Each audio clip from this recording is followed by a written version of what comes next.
más universidad.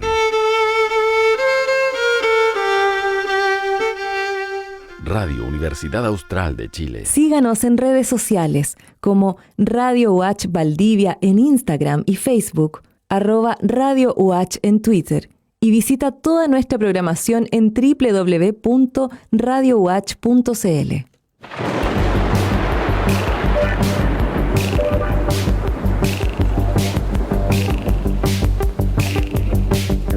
Nace un espacio donde profesionales de las diversas disciplinas de la salud se unen con un solo objetivo: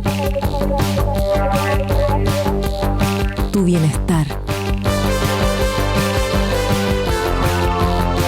Aclara tus dudas en Saludando, el programa de la Facultad de Medicina de la Universidad Austral de Chile, que ahora comienza por Radio UH 90.1 FM.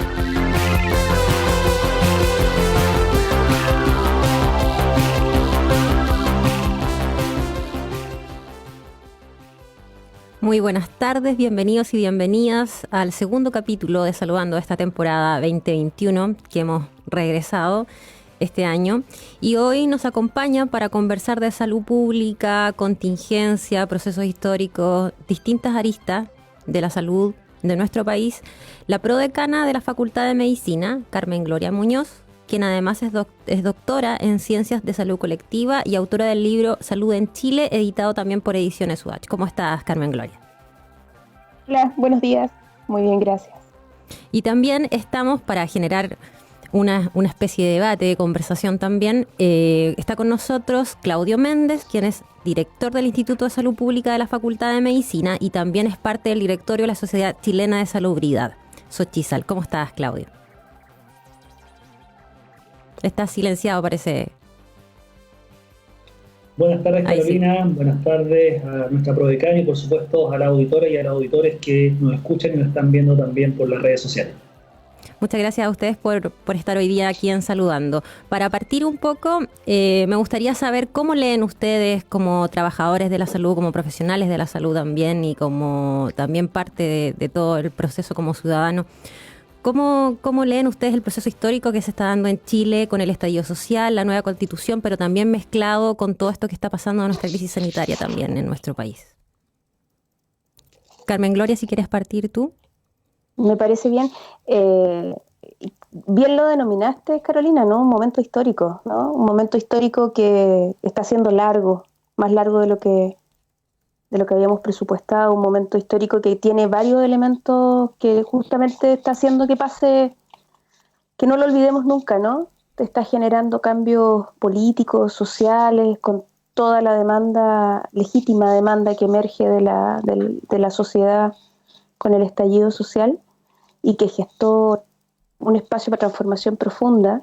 Y luego esto, ¿no? Este estallido, esta revolución, a nombre de lo que le puso la profesora María Angélica Illanes, más que un estallido, el inicio de una revolución, se cruza, ¿no? Se ve interrumpido por este fenómeno que es mundial, que es duro, que se quiere instalar, ¿no? Se quiere instalar en nuestras vidas, en nuestra cotidianidad, nos ha alterado todo, nos está transformando la forma de vida, ¿no? Y ahora, en este minuto en particular, después de un año, quiere quedarse, ¿no? Yo lo veo así. Entonces, se nos juntan a nosotros en nuestra vida, en nuestro país, estos dos fenómenos tan potentes, tan contradictorios también, ¿no? Un estallido, un inicio de una revolución que nos saca a la calle, que nos hace compartir, que nos hace cuestionarnos, mirarnos, y luego el fenómeno totalmente inverso, ¿no? Que nos hace volver hacia nuestras casas, hacia nuestros hogares, que nos obliga a cuidarnos de una manera distinta, ¿no? De una manera quitándonos del espacio social, quitándonos de la calle. Son fenómenos ambos muy intensos. Ninguno cede, ¿no? Siento que estamos en un estrés permanente, ante un escenario permanente de cambio, pero angustiante también, ¿no?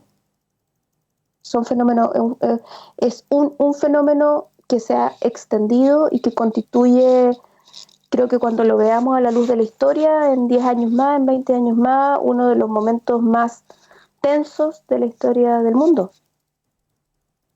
Perfecto. Claudio, ¿cuál es tu visión? ¿Cómo lees tú el estallido social, la nueva constitución y el contexto sanitario, estas tres cosas tan importantes que se nos cruzan? Lamentablemente, la trayectoria de nuestro país, así como prácticamente la mayoría de los países latinoamericanos que fueron colonia del Imperio Español, han tenido trayectorias que están basadas en la injusticia, en la exclusión y también bastante violenta desde los procesos independentistas.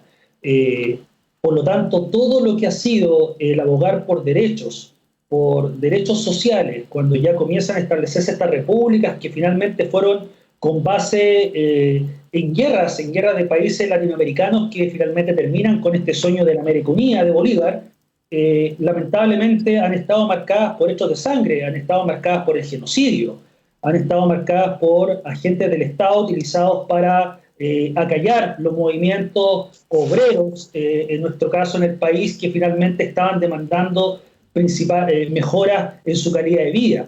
Por lo tanto, nuestro Estado y nuestras élites siempre han debido reaccionar a través de la revolución. Y eso es algo que lamentablemente se repite en el continente latinoamericano y que aplicado a nuestro país es sin duda algo que no hemos superado. Lamentablemente nuestras instituciones, creadas después de la independencia, que si bien Daron Acemoglu con Kenneth Robinson la asocian con el que quien te conquistó finalmente deja instituciones, no hemos sido capaces de cambiar las trayectorias desde el punto de vista de la distribución del poder, así como también el entender que la construcción de la sociedad en los distintos tiempos finalmente demanda el adelantarse a estos hechos históricos. Pero la realidad de nuestro país ha sido que cada vez que ha habido una conquista social, lamentablemente han tenido que morir chilenas y chilenos. Han tenido que, como lo que ha pasado en el estallido social, en la revolución, hemos tenido violación a los derechos humanos. Algo que probablemente las nuevas generaciones no pensaron ver y la han visto. Han visto cómo jóvenes, hombres y mujeres, han perdido la visión. También han visto cómo la agente y los agentes del Estado también han actuado en algunas situaciones. Y todavía, a pesar del tiempo que ha traspasado, no ha habido justicia. No ha habido justicia y, por supuesto, esto en un escenario de una pandemia se hace mucho más complejo, porque finalmente la crisis política y social no ha terminado. Se ha incluso agravado cuando tenemos un manejo de la epidemia en Chile por SARS-CoV-2 que también ha sido errática desde el punto de vista de la comunicación política. Se nos pide a las ciudadanas y los ciudadanos restringirnos, pero también precarizarnos. Sin embargo, nuevamente las élites siguen beneficiándose, buscando en este caso la estabilidad, buscando que la actividad económica persista, pero la gran actividad económica, no la microactividad económica. Y eso claramente nos ha afectado y ha profundizado esta crisis, que esta crisis política y social no ha terminado.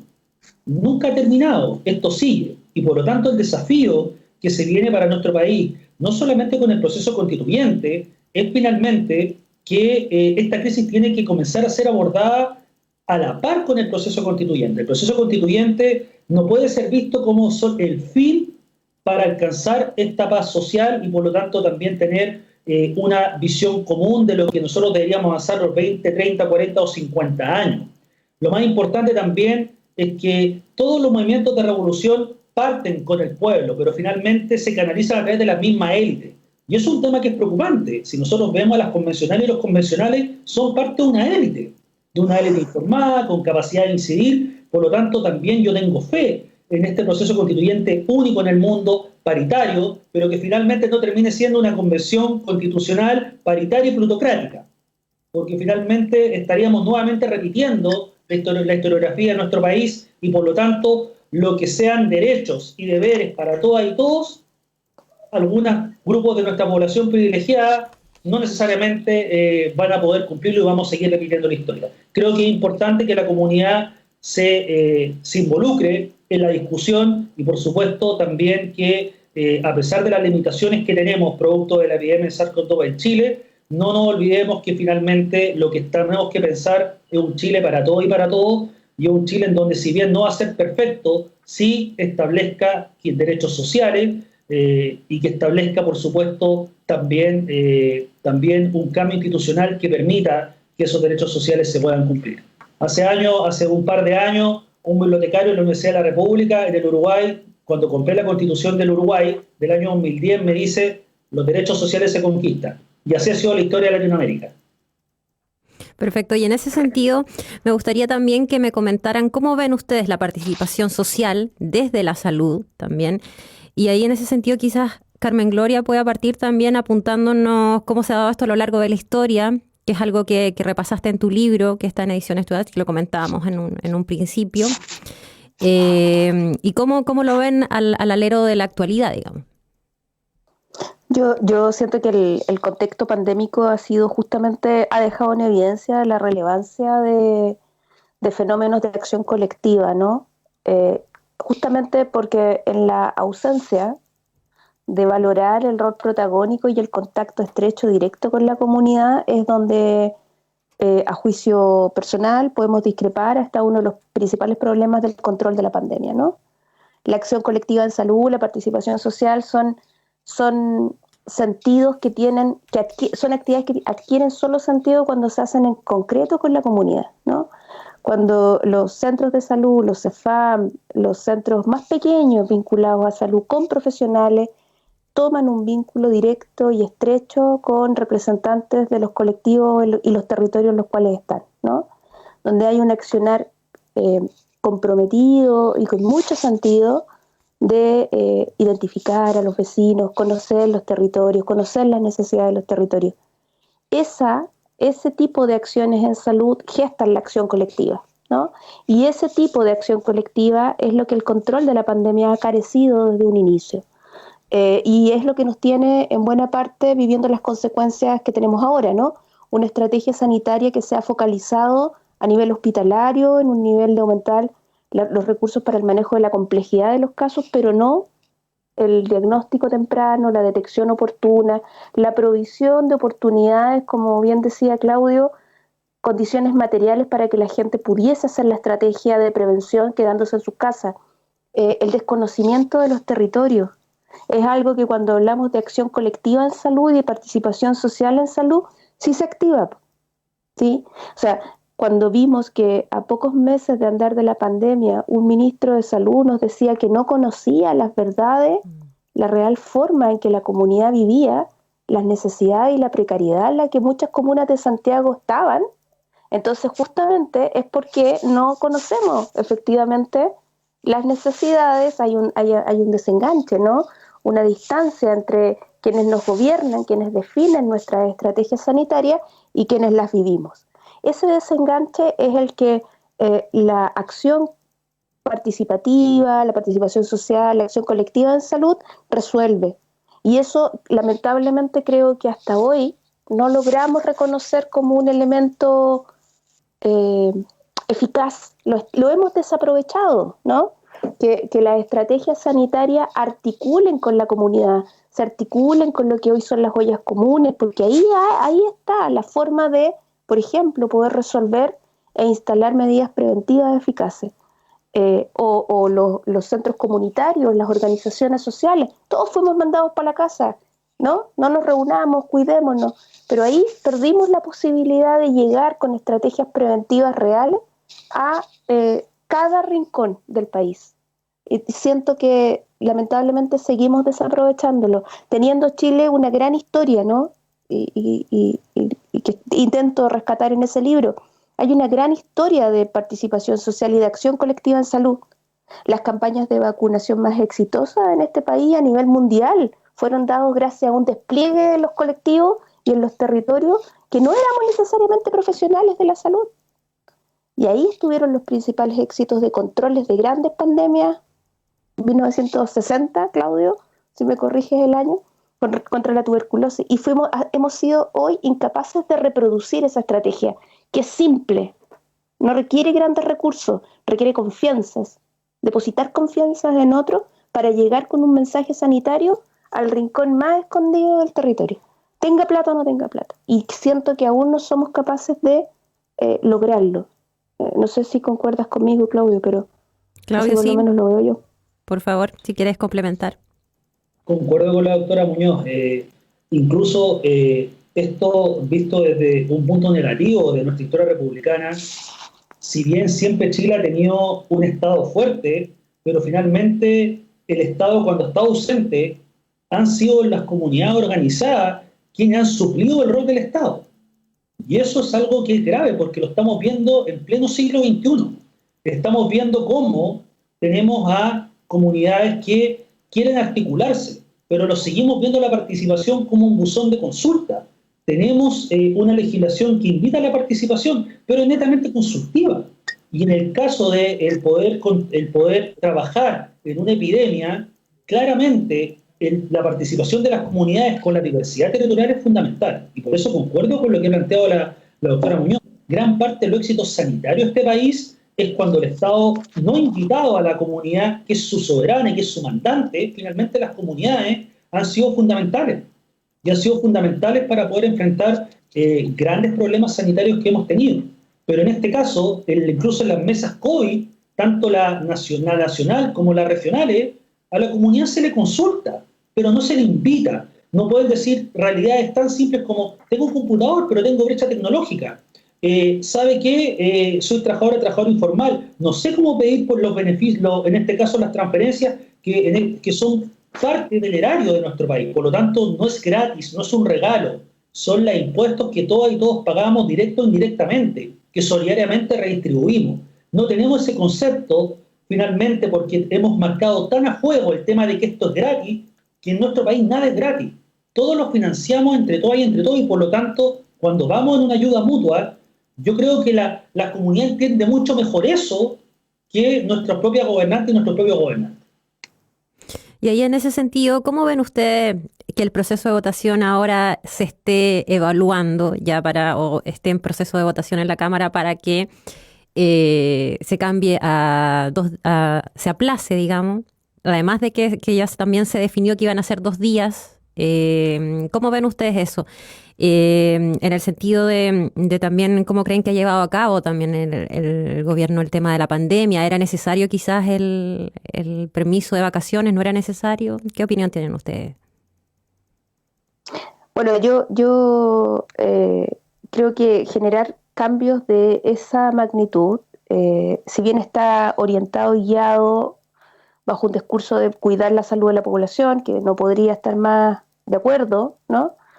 Requiere profundos procesos de confianza en la toma de decisiones de nivel central.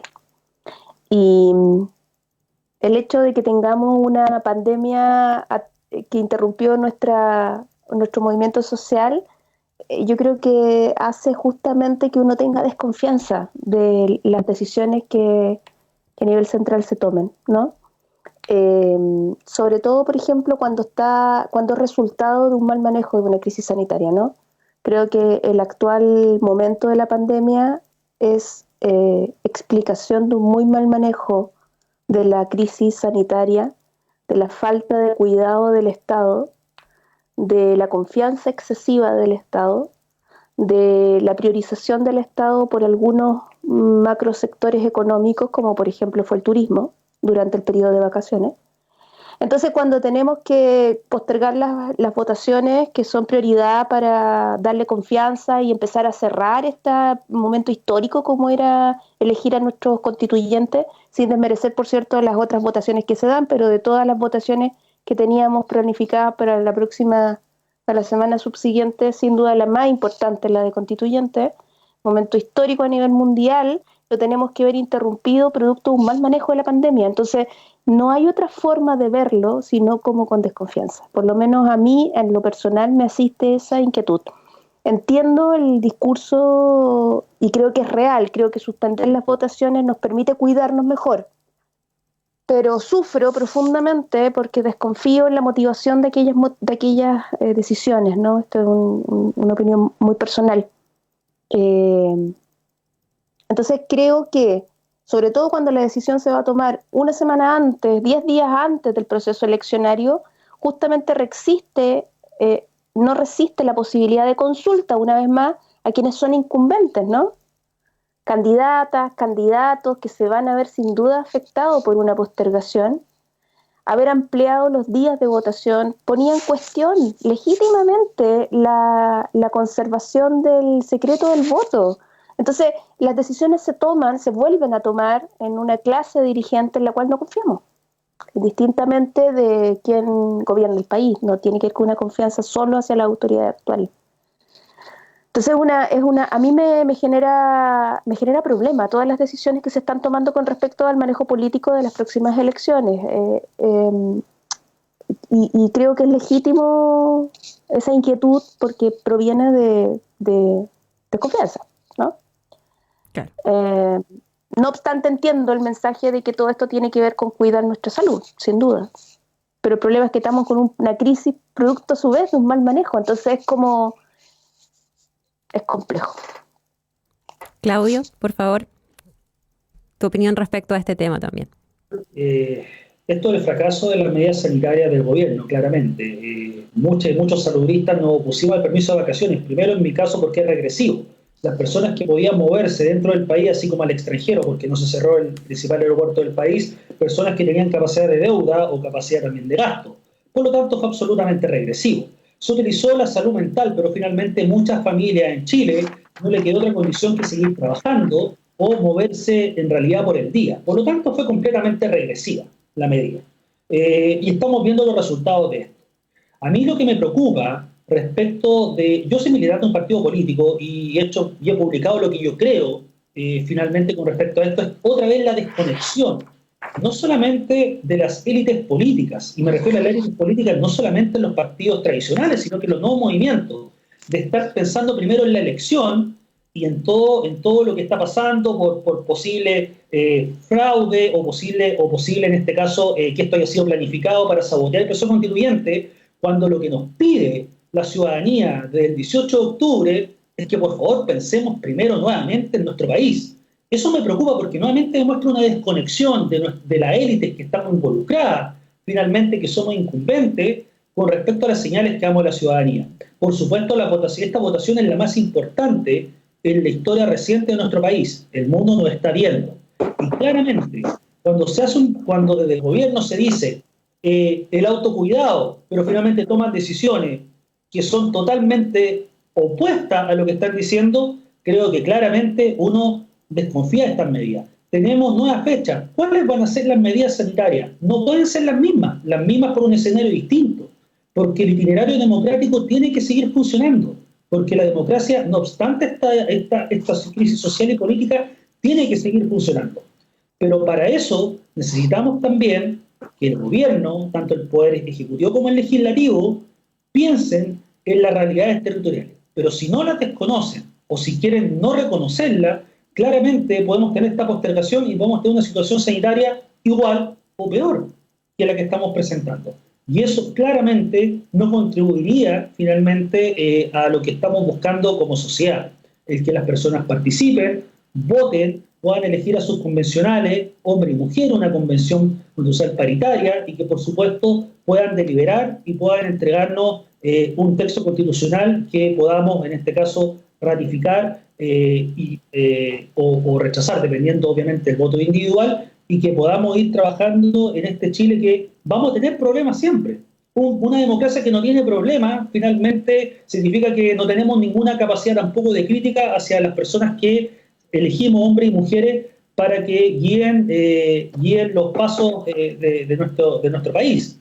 Pero, sin embargo, viene un cambio que va a tardar en los cambios institucionales, pero sin duda alguna, el escenario que tenemos actual son malas decisiones, pero se sigue culpando a las personas.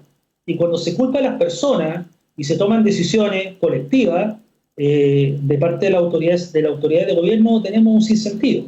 Y ahora tenemos esta situación de postergación que afecta a las personas, pero que también tenemos que entender que muchas familias lo siguen pasando mal, lo siguen pasando muy mal.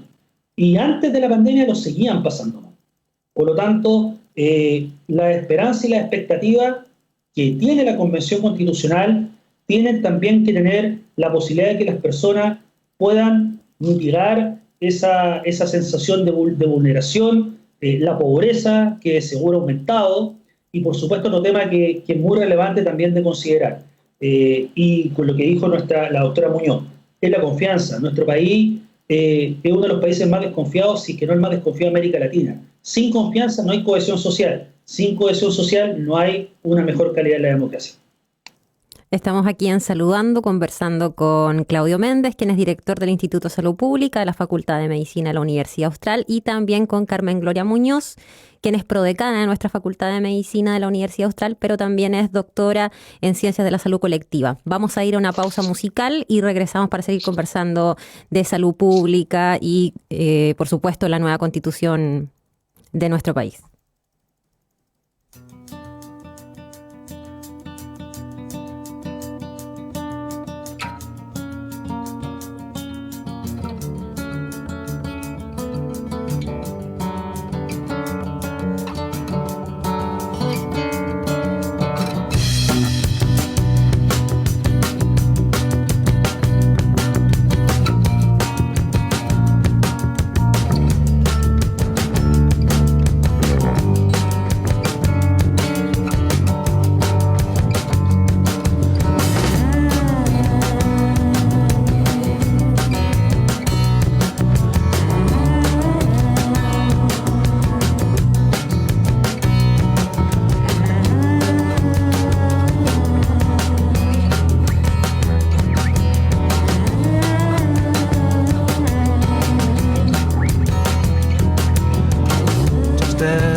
Continuamos con Saludando, el programa de la Facultad de Medicina de la Universidad Austral de Chile, por Radio Watch 90.1 FM.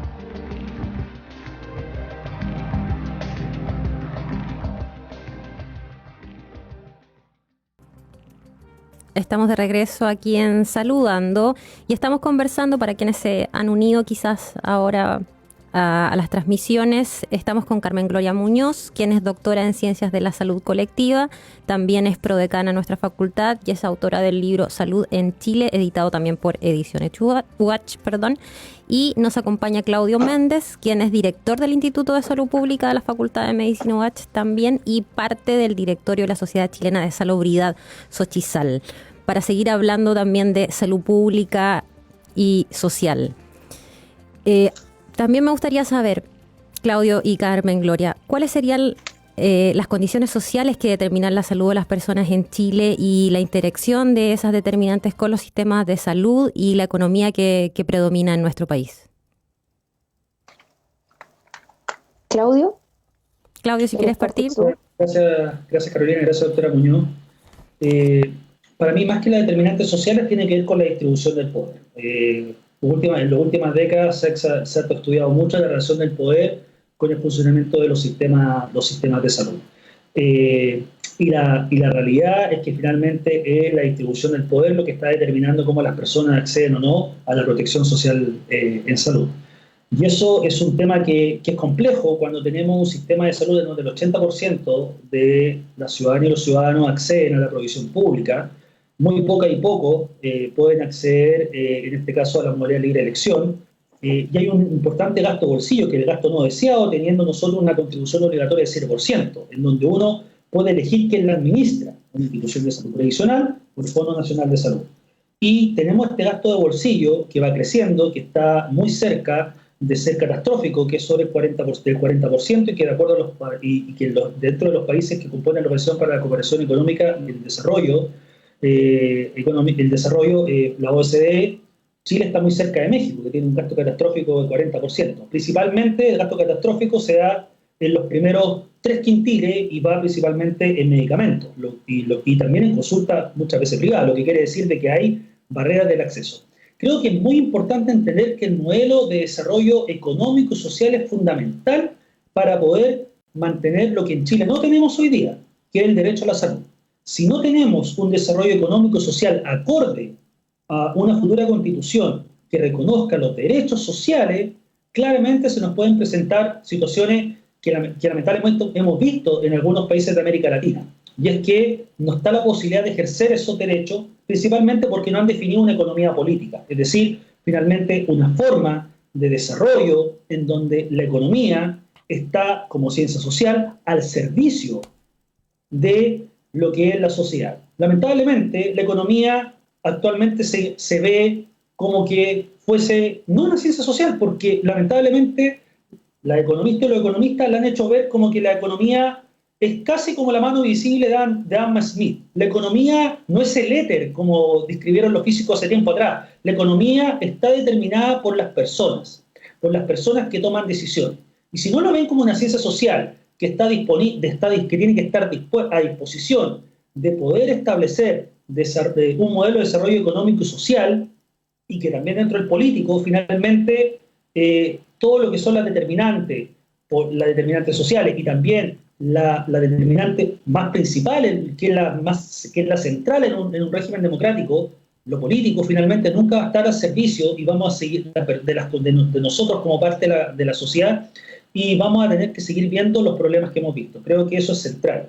Si la economía sigue viéndose como algo que se manifiesta de forma misteriosa y que prácticamente seguimos concentrados en lo macroeconómico y no estamos viendo lo microeconómico y relacionando que el modelo económico tiene que ser social y político, claramente las desigualdades, en este caso entendiéndose como estas que son injustas y evitables, que consiste en la inequidad, van a seguir estando presentes en la protección social en salud de nuestro país. Y creo que la Convención Constitucional es una oportunidad única para poder alinear estos aspectos y poder definir qué tipo de desarrollo económico, social y político necesitamos para que una Constitución que reconozca los derechos sociales pueda efectivamente cumplir con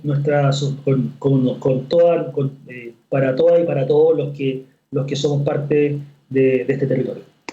Carmen Gloria, ¿tú cómo ves esa parte? El tema de los determinantes sociales de la salud y que se refleja, alguien podría decir, concuerdo con muchas cosas que mencionaba Claudio, ¿no? Se ve tan claro ahora, ¿no? El efecto de los determinantes sociales de la salud en una crisis sanitaria como la que vivimos.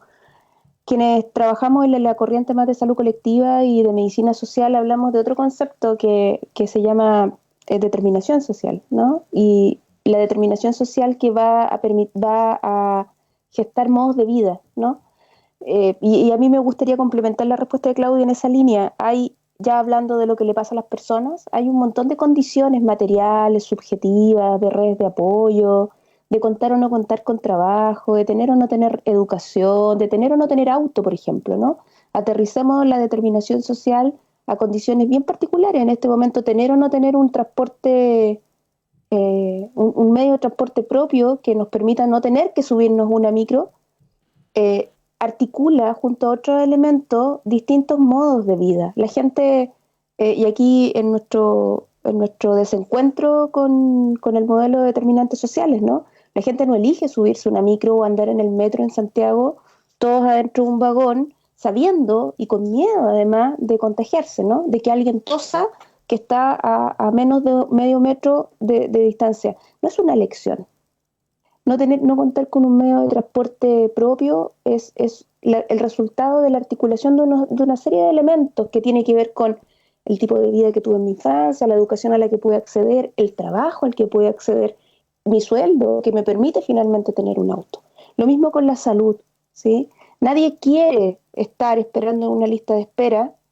No es una decisión, no es un elegir, es el resultado de cómo se articulan una serie de condiciones personales, pero también estructurales, y ahí es donde entra lo que hablaba Claudio, ¿no?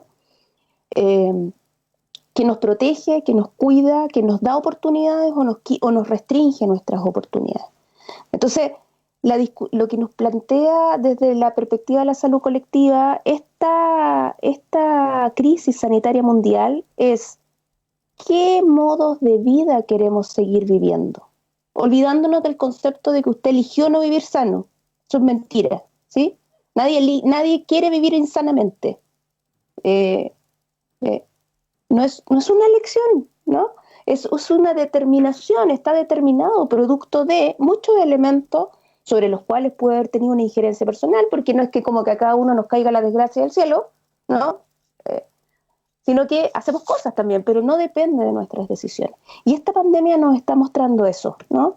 La gente no quiere tener un pésimo trabajo, la gente no quiere ganar poca plata, la gente no se quiere necesariamente atender en un sistema público que precariza la atención. La gente las formas de vida, los modos de vida son resultado de una serie de interacciones. Y esa es la discusión que tenemos que tener en algún minuto cuando esta pesadilla pandémica pase. Sentarnos a reflexionar en una instancia como va a ser escribir una nueva carta fundamental, qué es lo que queremos como sociedad. ¿Queremos seguir viviendo así? Y luego, si no lo queremos, que espero que sea la respuesta unánime, ¿cómo gestamos mejores formas de vida para las personas? ¿Sí? Evitando estas brechas que separan a los unos de los otros. Pero primero, para disminuir la brecha, debemos llegar a la conclusión de si queremos que esas diferencias existan. Y si queremos que existan, porque no todos podemos tener lo mismo, y hay algunos que tienen que tener más que otros, ¿cuál va a ser la distancia que nos se va a separar a los unos o a los otros? ¿Sí?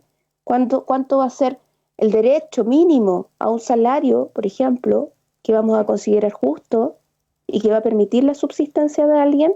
¿Y cuánto va a ser la distancia de ese salario mínimo justo o ese nivel educacional justo o de esa canasta de alimentación mínima con respecto a un máximo? ¿Sí? Un máximo ético.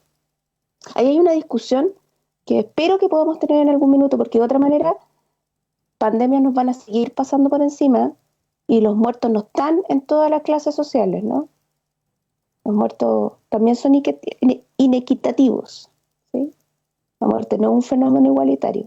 Era un principio con el que se abrió esta pandemia, ¿no? El virus nos toca a todos, sí, pero no todos se mueren, ¿sí? Claro. De virus nos contagiamos todos, pero algunos se mueren y otros no.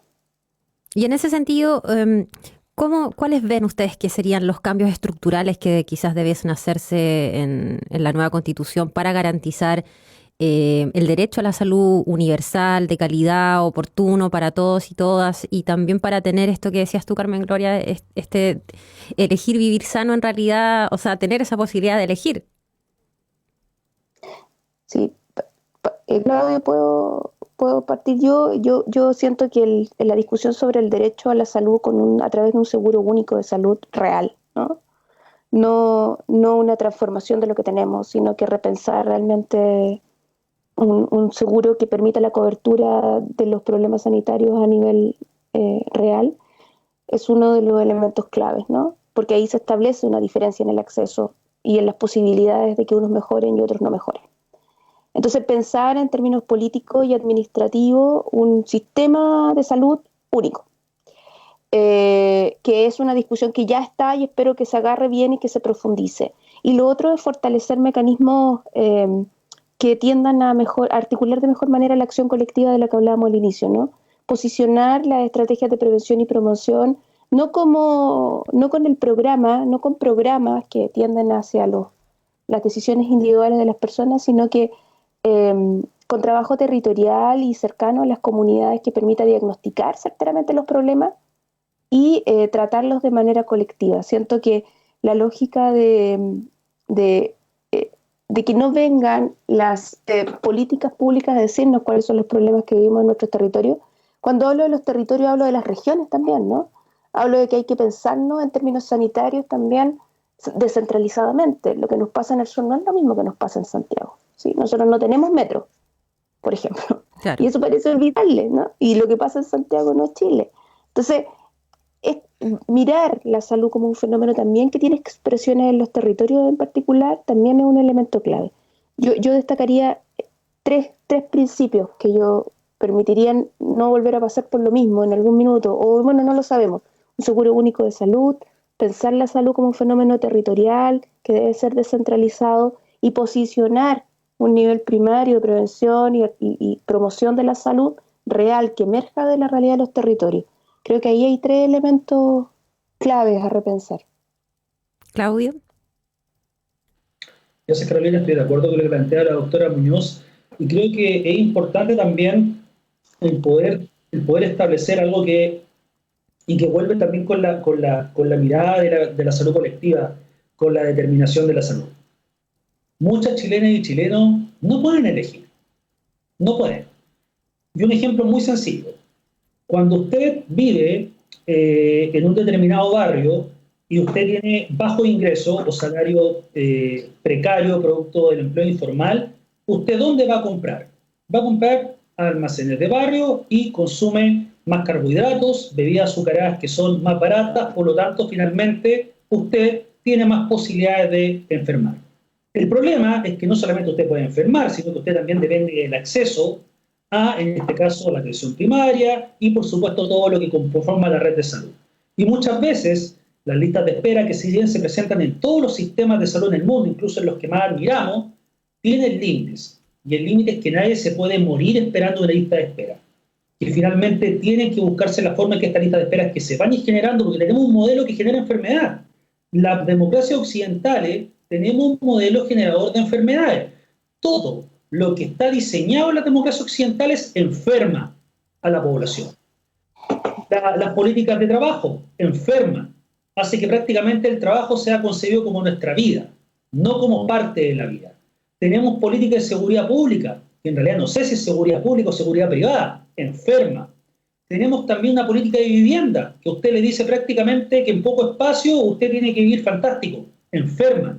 Tenemos segregación desde el punto de vista de los barrios en las mismas ciudades, personas que no tienen vehículo y que tenemos, por ejemplo, un permiso temporal individual que dura 2 horas.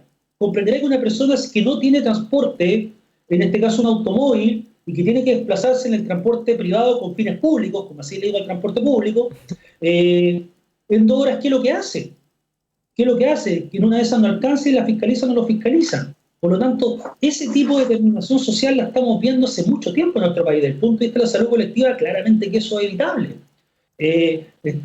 Tenemos otro ejemplo muy importante.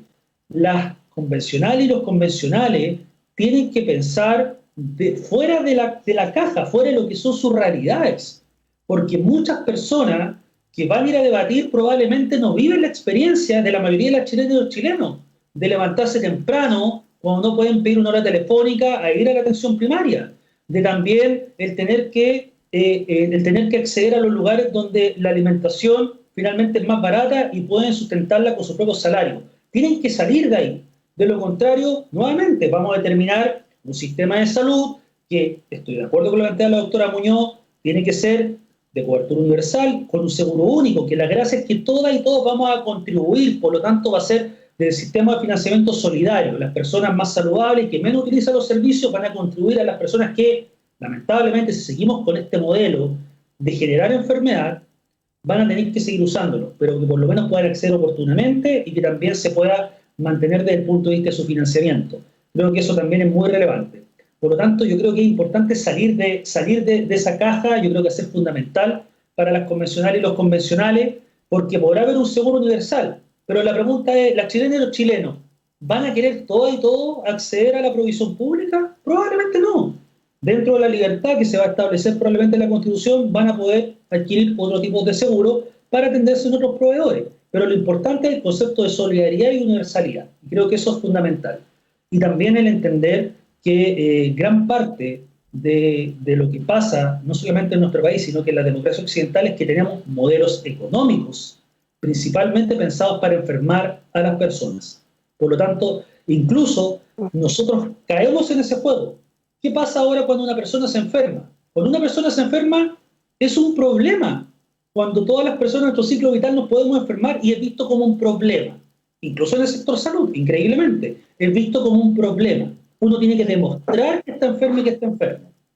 Además, y cuando uno se está recuperando, tiene que estar respondiendo porque le están preguntando constantemente temas de cuándo uno va a volver, etcétera. Finalmente, tenemos ya una sociedad que está lamentablemente cooptada por este modelo en donde enfermarse es malo, en donde prácticamente nadie se puede enfermar, en donde finalmente entendemos incluso, hablamos de salud, pero en realidad y hablamos de tener la posibilidad de sanarnos, pero prácticamente cuando alguien se enferma es un problema. Y eso es parte de un modelo global, pero especialmente en las democracias occidentales, en donde la enfermedad es mala porque finalmente afecta a la productividad. Entonces solamente tenemos a un pequeño porcentaje de la población que realmente tiene derecho a enfermarse. En Chile no tenemos derecho a la salud y no tenemos derecho a la enfermedad. Es decir, no tenemos derecho a poder enfermarnos y poder recuperarnos con la tranquilidad que tenemos. Y creo que es un tema que también tiene que ser discutido en la Convención Constitucional. Y también tomando el tema de la enfermedad que repetías tú, Claudio, ¿cómo ven ustedes también el rol de las farmacias, los precios, las fiscalizaciones, todos los de los medicamentos, digamos, y todo lo que hemos visto también de colusión hace años atrás? ¿Esto también debe haber algún principio que también estipule o regule o permita de alguna manera hacer alguna regulación en este ámbito? Cualquiera de los dos que quiera partir. Yo creo que ¿cabe alguna duda? Yo creo que a esta altura ya no nos cabe ninguna duda, ¿no? Y va como un poquito de la mano cuando pensamos por lo menos yo lo incluyo, cuando yo digo un seguro de salud universal, el negocio de las farmacéuticas debiera estar pensado como dentro de un recurso que tiene que ver con la provisión de salud. No es un mundo aparte. Las ISAPRES, las clínicas y los hospitales no son tres canastas distintas. Los fármacos son parte de una cadena. Cuando ponemos, como decía Claudio, si llegamos a poner que la salud, el bienestar, o llamémosle como le llamemos, es el foco principal, hay muchos elementos que deben tributar a alcanzar un bienestar, un estar bien de las personas, si es que realmente nos interesa. La mercantilización, la forma del tratamiento del tema de las cadenas del fármaco en Chile yo creo que es como uno de los íconos probablemente, Claudio, de cómo la mercantilización de la salud nos ha arrastrado hasta donde estamos, ¿no? O sea, es que para mí ya es como no es ni nombrable, ¿no? Ya lo que me ha pasado con el tema de la farmacéutica en general es que las últimas situaciones sanitarias han develado, ¿no? Han permitido exponer y que ya se transforme en algo casi la desregulación de precios, el elemento farmacológico como parte de algo que se transa en el mercado sin ningún pudor con respecto a la forma de administrar el negocio, farmacia, cadena farmacéutica. Creo que ya ha quedado desprovisto de cualquier luz de duda, ¿no? Entonces, lo que han hecho, por ejemplo, las farmacias municipales, ¿no? Han hecho efectivamente visualizar la manera en donde con una gestión política, administrativa, local, territorial, ¿cierto?, se puede atender las necesidades de la población con respecto al tema de fármacos, que es un elemento fundamental para la salud de la población. Es un pilar, no es el único, pero es un pilar demasiado grande. Y yo siento que las leyes que recientemente se han impulsado son absolutamente suficientes, están permitiendo de alguna manera fortalecer el negocio,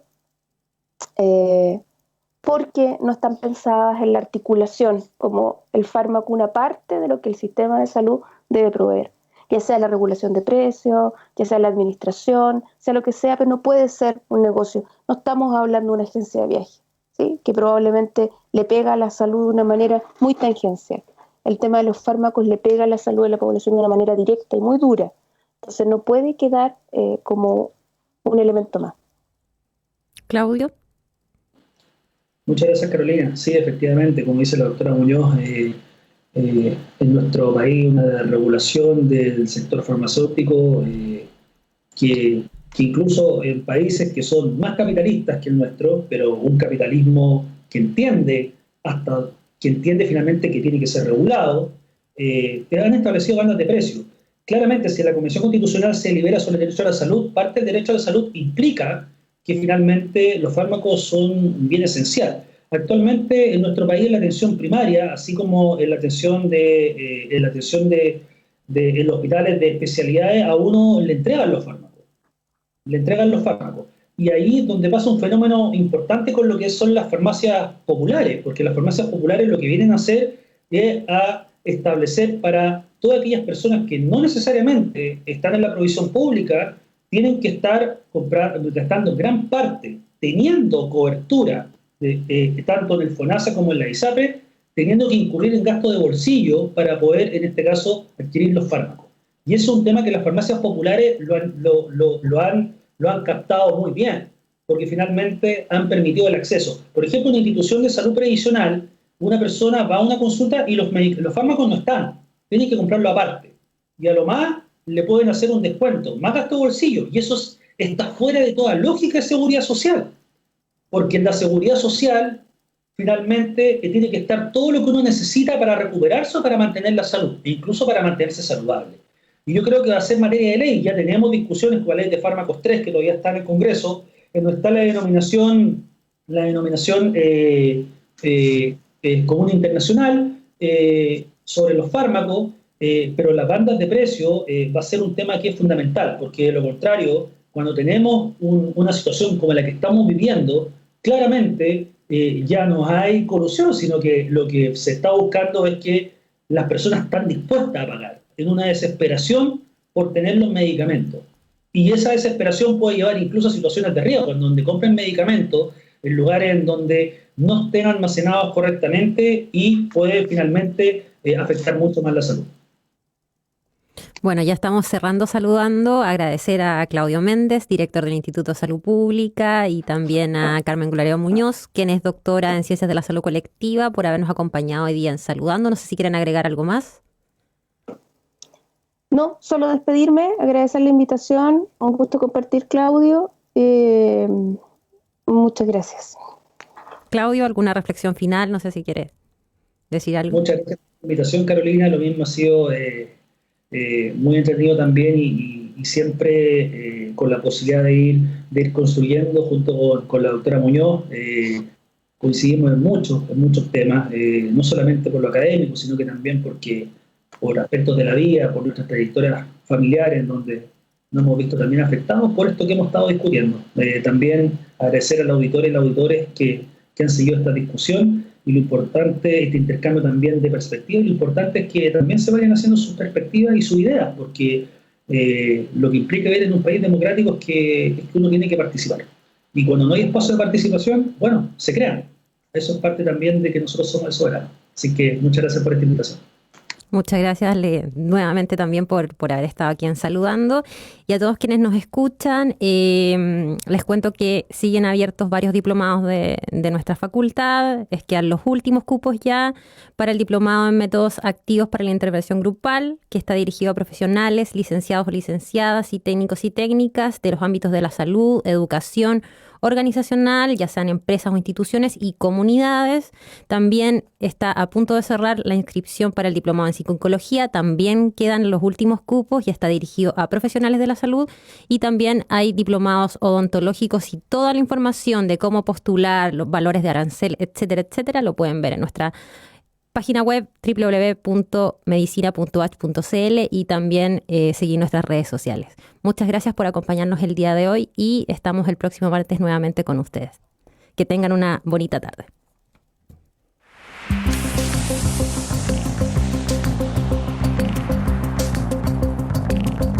Porque tu cuidado es nuestra preocupación. Esperamos haberte ayudado en Saludando, el programa de la Facultad de Medicina de la Universidad Austral de Chile.